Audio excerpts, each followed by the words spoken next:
나와주십시오. 발언 주의하세요. 보이스 쓰레기, 자, 포갑자, 독재 정권인 김정은의 편을 들면서 간 인권 문제만 나오면 숨어버리는 이 더불어민주당은 이거 민주당이라는 이름을 달 자격도 없는 이런 정당이라고 생각합니다. 발언 주의하세요. 네, 발언 주의하세요. 쓰레기 발언 주의하세요. 말씀을 네. 하더라도 부의장님. 쓰레기라든지 이런 그 인신 공격적인 발언은 하지 말아 주시기 바랍니다. 부탁드리겠습니다.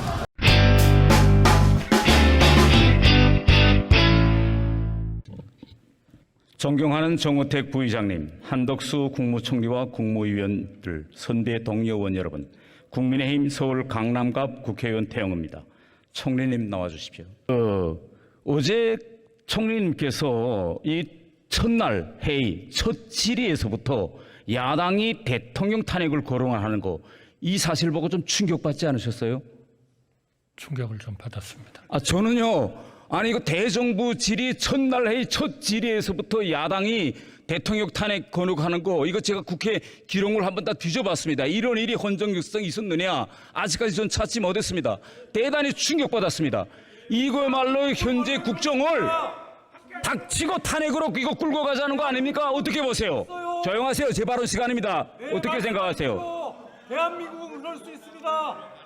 자유민주주의 국가이기 때문에 좀 더 합리적인 토론이 되는 쪽으로 되어야 된다 이렇게 생각을 합니다. 너무나 좀 정치화되는 그러한 토론은 바람직하지 않다 이렇게 생각합니다. 네, 총리님, 제가 이거 단도직입적으로 좀 질문을 드릴게요. 지금 저는 후쿠시마 오염수 이 방류 문제를 정치적으로 호재로 활용하는 이 정치 세력은 세계에서 사실상 북한 노동당, 중국 공산당, 그리고 이 대한민국에서 더불어민주당뿐이다. 저는 이렇게 생각하시는데 제 평가가 맞는가요? 진보당도 있습니다. 네, 진보당도 있어요. 전 세계의 대부분은 합리적으로 처리된다면, 과학적으로 처리된다면 이 방류는 반대하기 어렵다 하는 것이 세계적인 그런 여론이라고 생각합니다. 총리님, 이재명 대표가 런던 협약 당사국의 후쿠시마 오염수 방류 중단 촉구하는 친서를 발송했다고 합니다. 총리님, 혹시 이재명 대표가 각국 정부들의 어떤 내용의 편지를 보냈었는지 혹시 보고받은 바 있는가요? 저는 뭐 특별히 보고받은 바는 없습니다만 대개 어떤 내용을 말씀하셨을까 하는 그냥 추측은 할 수 있다고 생각합니다. 네, 이게 이재명 대표가 보낸 이게 편지인데요. 저는 이거 편지를 읽어보고 깜짝 놀랐습니다. 그 행간을 읽어보니까 어떤 내용이냐? 행간에는 취지는 한국의 더불어민주당은 윤석열 정부 인정하지 않는다. 윤석열 대통령도 인정하지 않는다. 한국의 대통령은 이재명이고 한국에서 주권 행사를 하는 실체도 더불어민주당이다. 이런 걸 세계에 알리는 내용으로 이거 의심할 수밖에 없습니다. 그 이유가 뭐냐? 제가 좀 구체적으로 소개하겠는데요. 자, 서두에 어떻게 되어 있느냐? 이렇게 되어 있습니다. 서두에 대한민국 국회 다수당인 더불어민주당은 하고 꼭지를 뗍니다. 이거 이 내용을 들어보면요, 이거 내각 책임제 정부들이 들어보면 이거 민주당이 우리나라에서 집권당인 줄 알고 이거 착각하게 되었어요. 그 내용을 들여다보니까 어떻게 되어 있느냐? 내용이 이렇게 되어 있어요. 대한민국 정부가 2021년 10월 국제해사기구 총회에서 일본의 방류 계획에 공식적으로 우려를 제기했다 강조하고, 그 다음에 이 내용을 어떻게 끌고 나갔냐 보니까 이렇게 되어 있습니다. 이와 관련하여 더불어민주당과 대한민국 국민들은 각국 정부들의 후쿠시마 오염수 해양 투기가 런던 협약 우정서를 위반하고 있는지 심도 있게 논의해 주실 것을 요청드린다. 이렇게 되어 있습니다. 아니, 2021년 10월 이 문제를 제기한 건 문재인 정부인데 2022년 3월 대한민국에서 정권 교체가 이루어진 이 엄연한 사실 슬쩍 빼버렸습니다. 예? 이거 윤석열 정부 인정하지 않겠다고 공개 선언한 거라고 볼 수 있지 않습니까, 총리님? 전 세계가 다 알고 있어요. 글쎄요, 저는 뭔 소리 합니까 지금? 저는 런던 협약 의정서와 연관된 문제는 우리 오염수 방류에 대한 과학에 기초한 안전한 방류는 반대하지 않는다라는 입장이 지금 정부와 문재인 정부가 같았듯이 IMO에 대한 입장도 현재까지는 같다 하는 말씀을 드리겠습니다. 저는요, 이 편지를 보면서 한국에서 정권 교체가 일어나서 지금은 다른 정부라는 이 엄연한 사실을 슬쩍 빼서 다른 나라 정부들을 우롱하고 국가 관계에서 국민을 대표할 수 있는 건 행정부입니다. 그럼에도 불구하고 민주당이 국민을 대표하는 것처럼 이렇게 사실을 왜곡해서 편지를 보내는 거, 이거 국민 주권 도둑질, 난 이렇게 생각합니다. 어떻게 생각하세요? 네, 외교권, 대외적인 교섭권은 행정부에 있는 건 맞습니다. 그러나 국회에서 의견을 보내는 거는 저는 그거는 가능할 수도 있다 이렇게 생각은 합니다만 그것은 반드시 진실의 기초를 둬야 된다. 또 옳습니다. 그렇게 말씀을 하시려면 과학의 기초를 둬야 된다 이렇게 생각합니다. 우리 윤석열 정부와 문재인 정부는 적어도 이 오염 처리수, 과학적으로 처리된 오염수를 어떻게 처리하느냐 하는 방류의 문제, 또 IMO의 런던 협약에서 오염수라는 투기, 해상 투기라는 것을 보는 그러한 개념과 시각은 저는 똑같다 이렇게 생각합니다. 저는 이렇게 국민의 선택으로 탄생된 윤석열 정부와 대통령을 인정하지 않고 닥쳐라 탄핵, 그리고 100만 수산인의 생업은 날아가지 않고 모든 전국을 정치적 수단, 탄핵 수단으로 삼는 이런 세력이 저는 반국가 세력이다 이렇게 생각하는데 총리님은 어떻게 생각하세요? 정말 수산업인 100만 명의 민생은 정말 어렵습니다. 우리 정치권에서 정말 도와주셔야 됩니다. 우리가 이거를 정말 과학적으로 토론하고 그 안전성을 토론하는 것은 좋지만 그러한 기초가 없이 국민들을 불안하게 하고 수산업인들의 영향을 받게 하는 것은 이거는 정말 민생을 위하는 우리 정치권의 모습은 아니다. 저는 그렇게 생각합니다. 총리님, 지금 민주당의 이런 괴담, 선동 반드시 실패할 겁니다. 기운 내시길 바랍니다. 다음은 통일부 장관님께서 나와주십시오. 장관님, 지금 윤미향 의원을 국회의원직에서 제명시켜야 한다. 이 요구가 지금 빗발치고 있습니다. 이 문제를 좀 일하게 하려고 했는데 아까까지 앉아있더니 본인은 또 지금 없네요. 윤미향 의원은 지금 일본 시민사회 어느 곳에 가든 조청령은 있다. 조청령 행사 참석이 뭐의 문제냐 이러면서 국민의 혈세를 받은 대한민국 국회의원이 남조선 괴뢰라는 말을 듣고도 현장에서 최소한의 항의, 퇴장 이런 행동을 하지 않았습니다.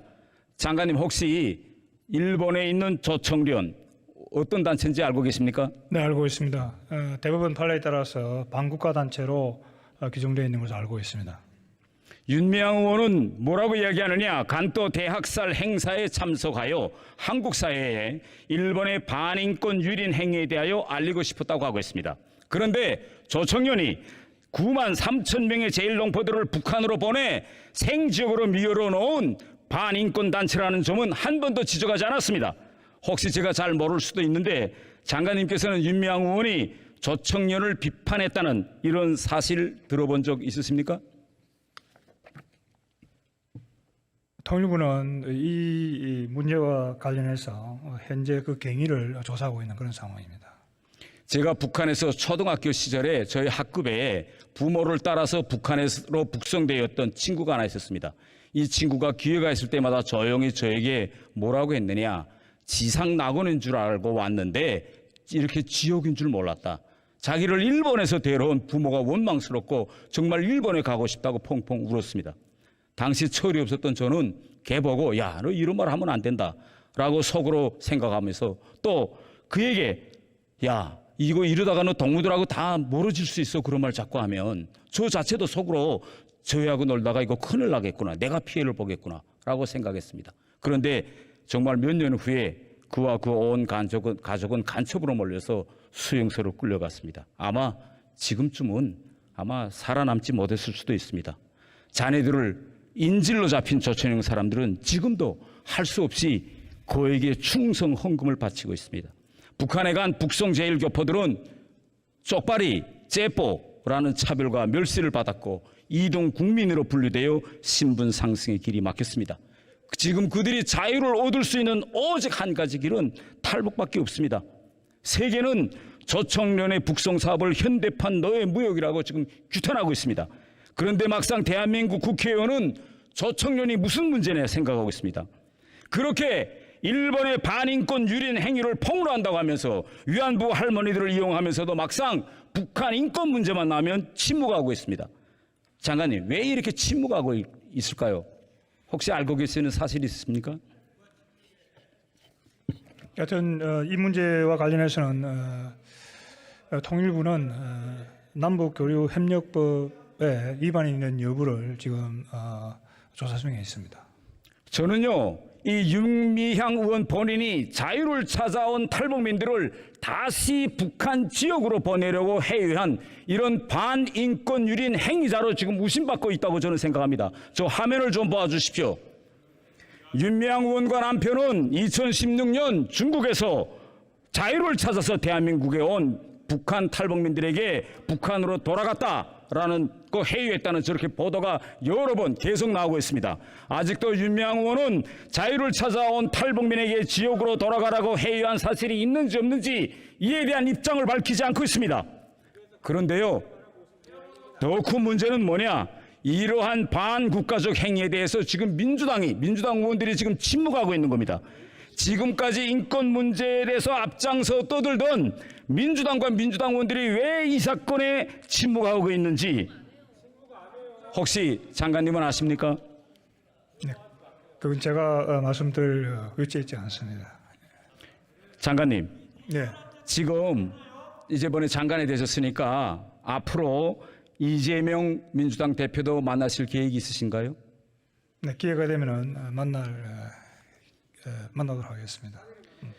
장관님께서 오늘 대정부 질의에 나오신 김에 공개적으로 이재명 대표와 민주당을 향해서 중국 싱하이밍 대사한테서 훈시만 듣지 말고 탈북민도 우리 국민이니 강제 북송하지 말라고 요구도 좀 하고, 그리고 후쿠시마 오염 처리수 문제로 수십 개의 나라에 편지 보낼 때 중국의 탈북민 강제 북송도 막아달라, 이런 편지도 좀 함께 내용에 넣어서 보내달라고 좀 한번 공개적으로 요청해 주시겠습니까? 네, 통일부는 북한 이 중국에 있는 탈북민들이 난민의 지위를 가져야 되고 그들의 자유 의사에 따라서 그들이 한국으로 온다고 한다면은 저는 수용 원칙을 제가 공개적인 자리에서 수차례 확인을 하고 있습니다.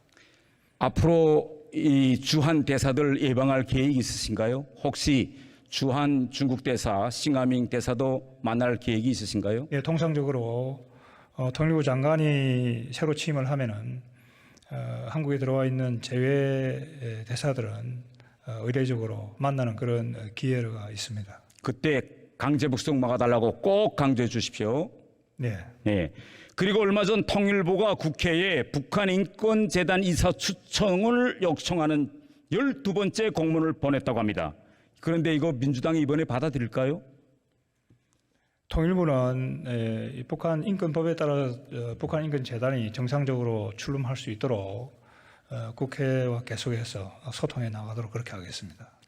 저는요, 별로 기대하지 않습니다. 왜냐면요, 이 북한 인권법이 국회에서 통과될 때까지 민주당의 반대로 11년 걸렸습니다. 그리고 북한 인권법이 통과된 지 7년이 지났는데 민주당의 반대로 북한 인권재단은 출범도 못했습니다. 그런데 김여정이 대북전단 금지법 만들려고 하니까 얼마 걸렸느냐? 6개월밖에 안 걸리고 만들어졌습니다. 대북전단 금지법 이거 철폐해야 됩니다. 저는요, 북한 인권 문제에서 가해자이자 포갑자, 독재 정권인 김정은의 편을 들면서 이렇게 북한 인권 문제만 나오면 입을 닫고 숨어버리는 이 더불어민주당은 이거 민주당이라는 이름을 달 자격도 없는 이런 정당이라고 생각합니다. 그러니까 지금 민주당 의원의 반국가적인 행태를 보고서도 말을 못하고 있는 겁니다. 여러분, 이런 것이 바로 공산 전체주의에 맹종하는 겁니다, 여러분. 들어가십시오. 다음은 외교부 1차관께서 나와주십시오. 발언 주의하세요. 발언 주의하세요. 네, 발언 주의하세요. 쓰레기 발언 주의하세요. 네. 부의장님.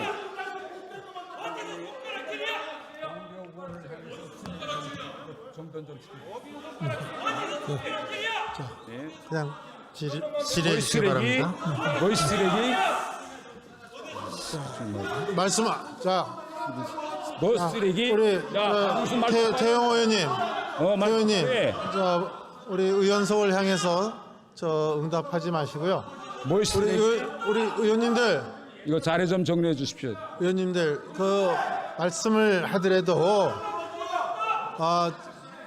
쓰레기라든지 이런 그 인신 공격적인 발언은 하지 말아 주시기 바랍니다. 쓰레기? 부탁드리겠습니다. 자, 조용히 해 주시기 바랍니다. 질문해 주시기 바랍니다. 네.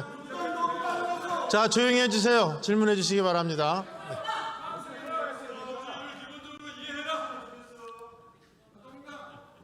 자, 질의 계속하겠습니다. 차관님, 네. 최근 러시아 국방장관이 이미 주기적으로 진행하는 중로 합동 군사훈련에 북한을 초청했다고 했으며 실제 참가 가능성이 열려 있다, 이런 언급을 내놓았습니다. 앞으로 우리 영내에서 핵을 가진 북중으로 3대 핵 보유국들이 핵 전쟁을 가상한 합동 군사 연습까지 벌린다면 역내 안보 구조가 다시 한번 요동칠 것 같습니다. 이에 대한 정부의 선제적 대책이 있습니까? 우선 제가 보기에는 지금 이 러북중 밀착은 서로의 이해관계가 워낙 다르기 때문에 앞으로 어떤 식으로 굴러갈지는 조금 더 지켜볼 필요가 있다고 생각이 되고요. 이 러북중 군사 협력이나 이런 또는 가능한 어떤 동향에 대비해서 한미 동맹을 기반으로 해서 대응해야 되겠지만 동시에 한미일 안보 협력을 사전에 강화해 둔 것은 이럴 때 잘 균형하게 사용할 수 있는 툴이라고 생각합니다. 지금 안보 환경이 이렇게 급박하게 돌아가고 있음에도 불구하고 어제 대정부 질의에서 야당은 우리가 캠프 대비해서 얻어낸 것이 뭐냐, 둘러리 서고 일본 오염수 방패막이 역할 밖에 한 것도 있느냐라고 하면서 이거 계속 포함했습니다. 아니, 우리가 실제 캠프 대비해서 얻어낸 거 없는가요? 한 분 좀 말씀해 주세요. 캠프 데이비드 한미일 정상회담에서는 우선은 잘 아시다시피 안보적인 측면에서 삼국 간의 안보 협력이 훨씬 더 공고하고 제도화됐고, 뿐만 아니라 경제, 첨단 기술, 인적 교류 이런 부분에까지 협력의 폭도 넓어지고, 또 산업이나 상무 이런 분야 장관들까지도 이 정례적인 협의를 갖도록 해서 그 부분에 있어서의 협력도 제도화시킨 측면이 있습니다. 그리고 무엇보다도 지금 탈냉전 이후에 30여 년 동안의 국제 질서가 판이 바뀌는 상황에서 우리가 한미일 협력을 통해서 새로운 질서에서 조금 더 주도적이고 조금 더 그 역할을 제고시킬 수 있는 기반을 만들었다는 점에서 의미가 크다고 봅니다. 차관님, 만일 우리가 또 윤석열 대통령이 국내 정치적 부담을 무릅쓰고 한일 관계 개선을 위해서 가감하게 결단하지 않았다면 바이든 대통령이 이 캠프 데이비드 프로세스 이거 엄두냈을까요? 어떻게 생각하십니까? 한미일 3국 협력이 이렇게 강화된 데는 기본적으로 한일 관계가 그전보다 좋아졌기 때문에 가능했다는 것은 뭐 누구나 다 인정할 수 있는 자명한 사실입니다. 차관님, 지금까지 일본이 이런 공동 성명을 통해서 명시적으로 한반도 통일을 지지한다고 입장을 밝힌 적이 있습니까? 제가 알기로는 이번이 처음입니다. 저는 그 점이 매우 중요하다고 생각합니다. 저는 지금 민주당의 행태를 보면서 과거 경부 고속도 도로 건설을 반대했던 측의 논리가 생각납니다. 당시에도 자동차 없는 나라에서 당장 경제에 도움도 되지 않는 건설에 막대한 돈을 쏟아붓는다면서 건설 현장에 들어눕기까지 했습니다. 윤석열 정부도 과거 격렬한 반대에도 불구하고 경부 고속도로를 건설한 박정희 정부처럼 흔들림 없이 캠프 데이비드 도로를 끝까지 건설해 주길 바랍니다. 당장 내년 상반기 2차 3국 정상회의를 서울에서 꼭 성사시켜서 이 캠프 데이비드 이 뉴노멀 도로가 시간표대로 건설되고 있음을 보여줘야 합니다. 그리고 캠프 데이비드 프로세스가 빨리 제도화되도록 그러한 방도 중에 하나로 캠프 데이비드 프로세스 사무국, 이걸 우리가 서울에 유치하는 이 문제에 시동을 걸어야 된다고 저는 생각하는데 차관님의 생각은 어떠십니까? 지금 한일중 협력의 경우는 이미 잘 아시다시피 서울에 사무국이 있습니다. 근데 한미일 협력도 이제 그동안의 안보 협력 중심에서 의원이 확대되면서 이번에 여러 분야로 확대됐고, 그에 따라서 협력 사업들도 많이 늘어났기 때문에 그런 어떤 사무국 같은 상설 조직의 필요성이 사업이 진전되면서 더 계속 늘어날 것으로 보고요. 의원님 말씀 유념해서 저희가 잘 준비하도록 하겠습니다. 마지막으로 이 질문만 딱 하겠습니다. 이 후쿠시마 오염수 문제와 관련해서 윤석열 정부와 문재인 정부 사이에 기조나 원칙에서 달라진 거 있습니까? 지난 정부에서 관련 장관님들께서 국회에 와서 설명하신 거나 또는 국제기구 같은 데서 말씀하신 것들에 비추어 봐서는 제가 보기에는 근본적인 차이는 없다고 봅니다. 옳습니다. 뭐 총회가 네. 있잖아요. 그때 당시 문재인 정부에서도 후쿠시마 오염수 방류 IAEA의 기준과 절차를 따른다면 반대할 이유가 없다고 분명히 이야기했습니다. 지금 우리 윤석열 정부는 그때 당시 문재인 정부의 기준을 이어받아가지고 오히려 과학성을 더 촘촘히 확증하고 있습니다. 제 주장이 맞습니까? 예, 기본적으로 같은 기조고요. 그때에 비해서 저희가 이제 이번 정부 들어서 방류가 아무래도 임박했으니까 시찰단을 보내서 좀 더 적극적으로 확인할 면도 있습니다.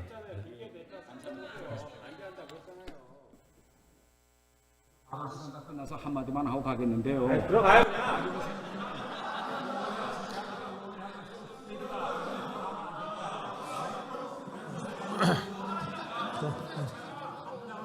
자,